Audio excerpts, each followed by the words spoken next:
Hi everyone, we're going to do a little bit of stretching out in a gentle way today. So you may want to have a couple of yoga blocks to help support you, but also a lovely either big cushion or a bolster. So we will make our way onto our backs where we will begin the practice together. So coming to lie on the back, if you had to move and grab some props, I'm going to ground the soles of the feet to the floor and just take a moment to feel the spine elongating.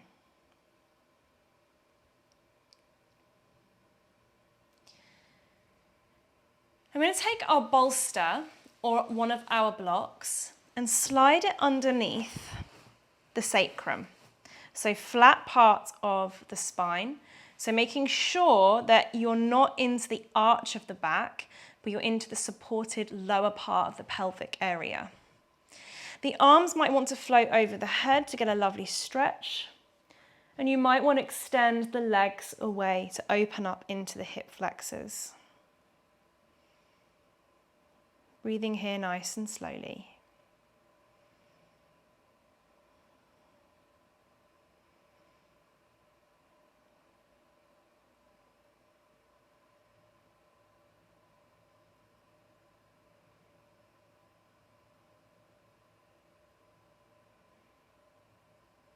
Just taking the time here to slow down, to open up.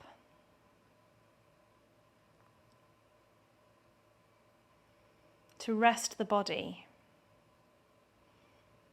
No forced stretches needed, but just passive openings of our bodies.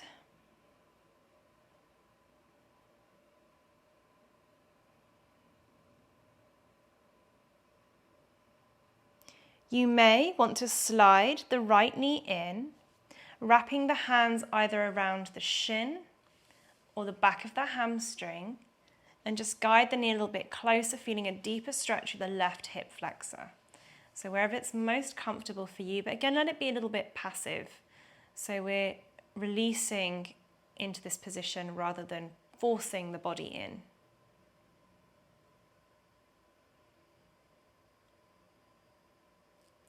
We're going to do quite a funky twist here. So if you do need one of your blocks, pop them over to the left side. You might have to adjust it depending on where your knee falls. And we're going to drop that right knee over towards the block onto the left side.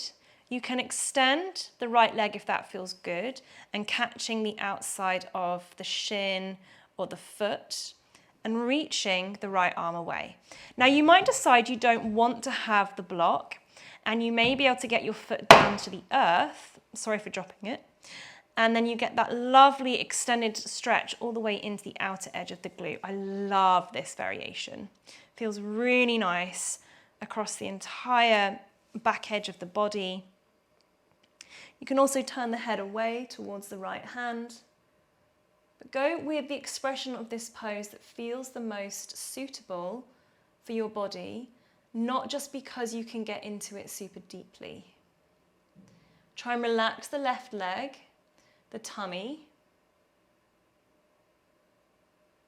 the areas of your body that don't need to be gripping and bracing.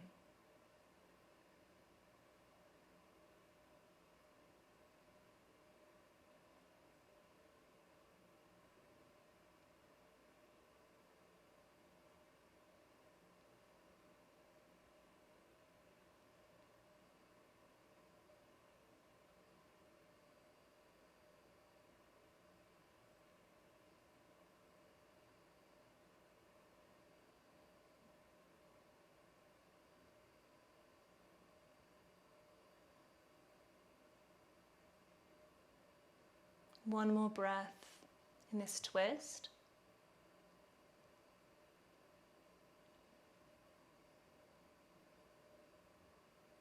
Now, as we come back round to the center, we can cross the right ankle over the left thigh, and you can either bend the knee and let the figure four open here. Remember, we're still on our bolster.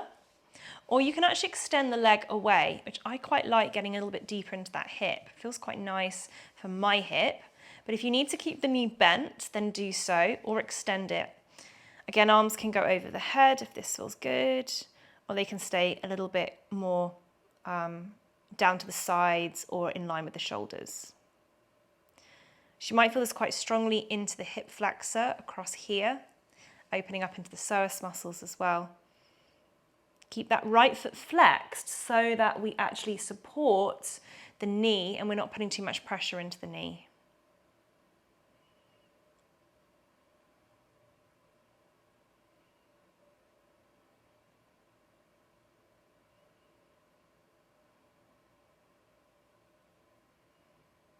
Good, final breath here, take an inhale. And then slowly drawing the right knee in. Now you can use the right leg as a bit of a lever to help you come up. I actually prefer just to push the hands, elbows into the floor and come all the way up onto that bolster. So sitting nice and high. And we're going to cross right ankle over left. Now you may want to have a block underneath your knees for extra support. But we're going to try and keep the legs straight as they can be. And you can fold forward. If you don't mind the block not being there and having the legs straight, that's fine. You can also place a block to the shins, if that doesn't feel like too much pressure on your shins at any height, so your head feels supported. It's a lovely hamstring stretch. And you're getting a little bit lateral as well down the outside of the right hip.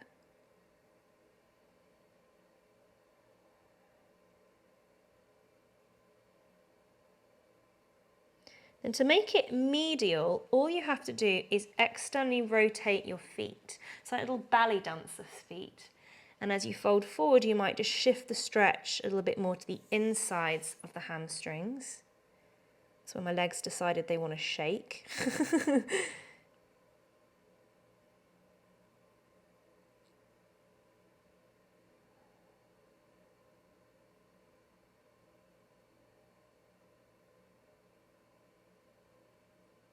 And then very slowly take your time to curl back up. We can just bend the knees and ground the feet into the floor. Reach the arms out wide and cross the right arm over the left and hug around the shoulders. And you might be able to wrap all the way around to your shoulder blades. And we're going to fold in, tucking the chin to the chest. If you would like to take eagle arms, you can, if that feels a good increase of the stretch, but keep folding in.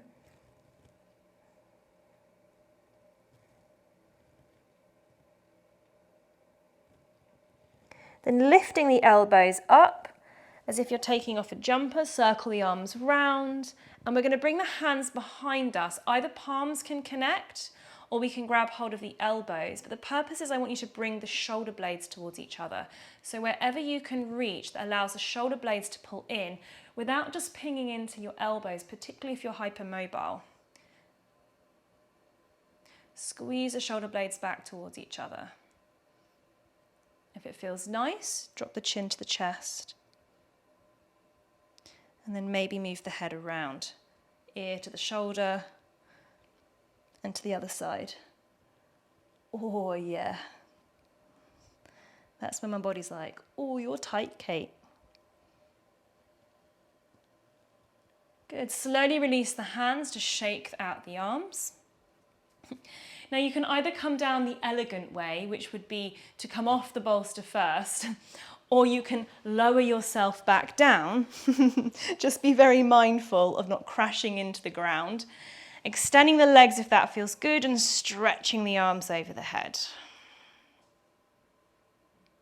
We're going to go straight for the second side. So we pull the left knee in, maybe hook the fingers around the shin or behind the hamstring. So whatever works best for your knees, and just opening up into that right hip flex a little bit more. Your body might feel nice and warm, so it may be opening a little bit more easily. If you do need to pop some layers back on to keep the body warm, you can. So checking you've got maybe one block. over to the right side. We're taking the twist again, drawing that left knee all the way over towards the right block. You can either have the knee bent or the knee straight. For purposes of lack of space on this side, I'm just going to keep my knee bent. And extending the left arm out. If you don't need to have the block, or you want to lower the height of the block, you can do so to increase the twist, and maybe looking back to the left hand. Oh, this feels so lovely for me. Now try and relax the right underneath leg. If you need to bend the knee, you can, but try and let the leg be a bit soft, be a bit heavy. And if you have got the left leg extended, you can catch the outside of the shin, even the foot. Wherever you can reach is fine.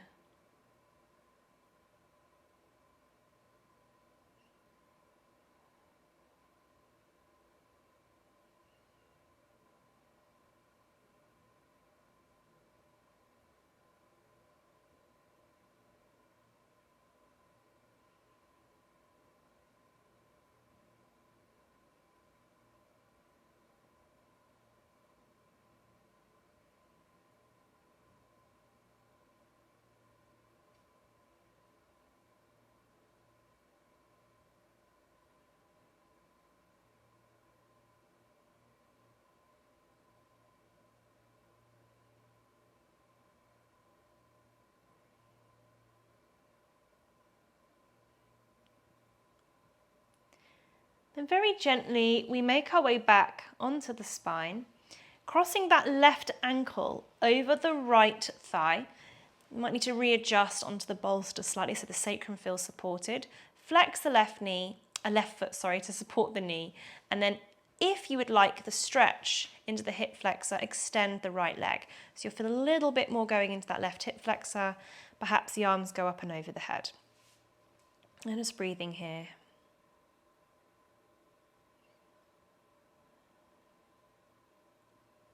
If at any point you think, I really need to bend that right knee, then just keep the right knee bent. It doesn't have to be super, super forced stretches here.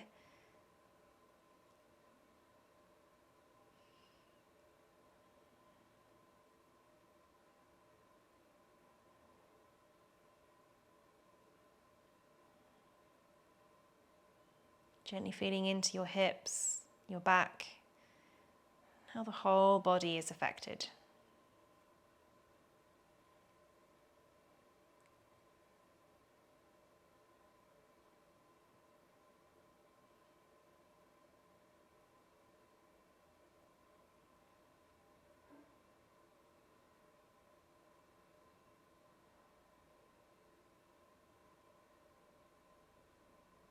Keep the breath moving nice and fluidly, feeling the belly rising and falling.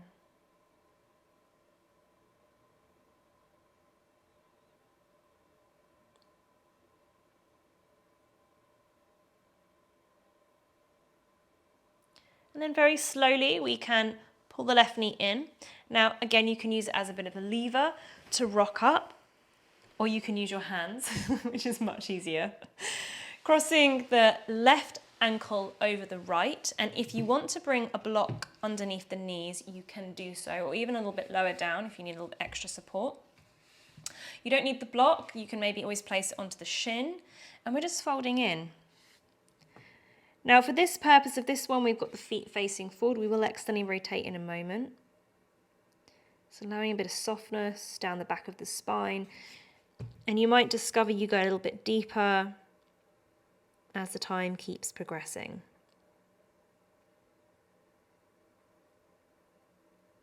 If you would like to externally rotate from the hips, so like little ballet dancers' feet, you can turn out from the hips and feel a slightly different stretch, more medial hamstring here. Hamstrings, we've got two of them, one each side. 3 hamstrings on each leg. We tend to only stretch the one right in the center, bicep femoris, and we forget about lateral and medial hamstrings a lot.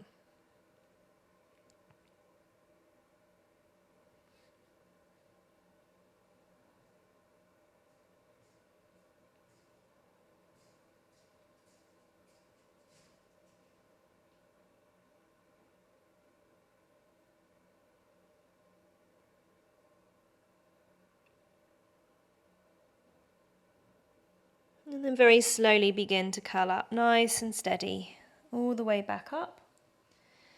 Slide the feet into the ground. Arms out wide, inhale. This time the left arm crosses over the right. We grab hold of the shoulders as far as we can wrap our arms around. So this can be purely anatomical. And we'll drop in between the legs. If you want to take this into an eagle position with the arms, you can, so bringing the palms together, but it's not an essential part of getting this stretch. So the head maybe dangle here. You might find you sink a little bit further in between the legs this side, or not.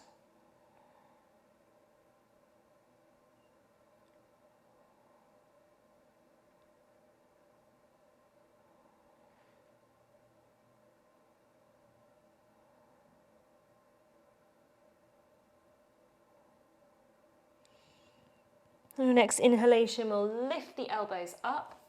Imagine we're taking off a jumper, big circle, and bring the arms behind you, either elbows or forearms grab or palms. We're trying to squidge the shoulder blades towards each other. So really feel that strength from your muscles, and then you might drop your head down.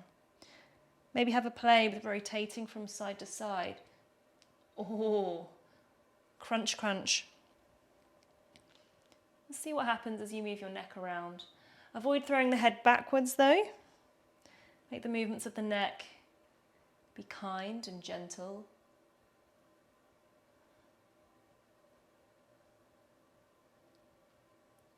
Good.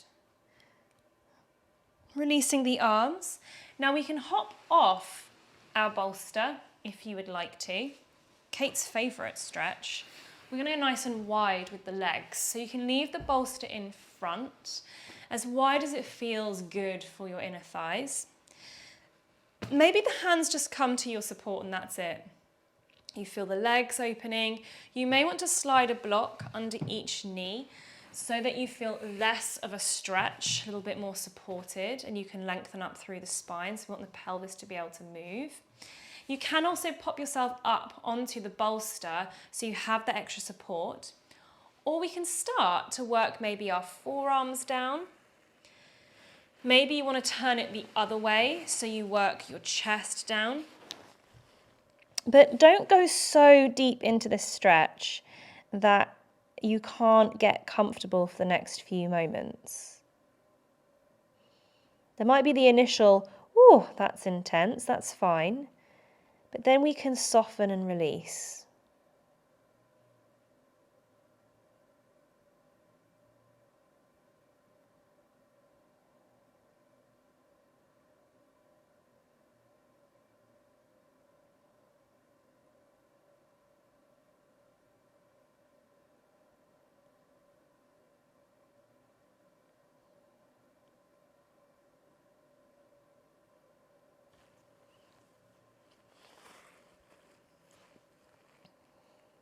Take another nice, long, slow breath here.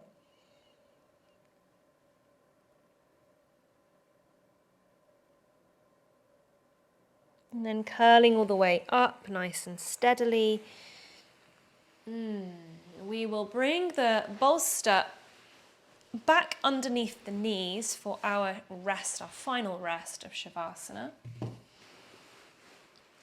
Maybe wrapping yourself in a blanket if you need extra warmth, and lying down. We need a good 3 minutes here of rest to allow everything to rebalance, to resettle. You can stay here for longer if you want to. If you want to be here until your body tells you it needs to move, then by all means stay here for as long as you need. Or I will wake you up in 3 minutes' time.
very slowly beginning to stir the body if you're ready to come out of Shavasana. Moving fingers, toes, maybe a lovely big stretch is required. A yawn. Oh, big sigh.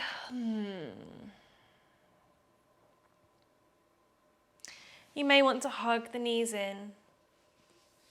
Give yourself a little bit of a massage by rocking left to right.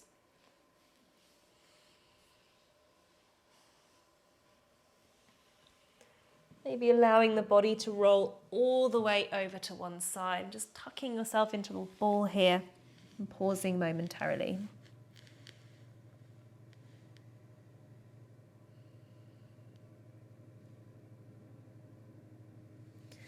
Perhaps lifting the body up slowly to a comfortable seated position.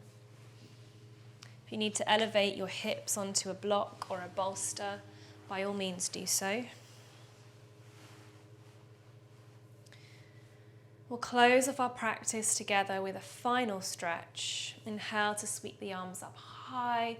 The palms will connect together, and exhale, draw the hands down to the heart center.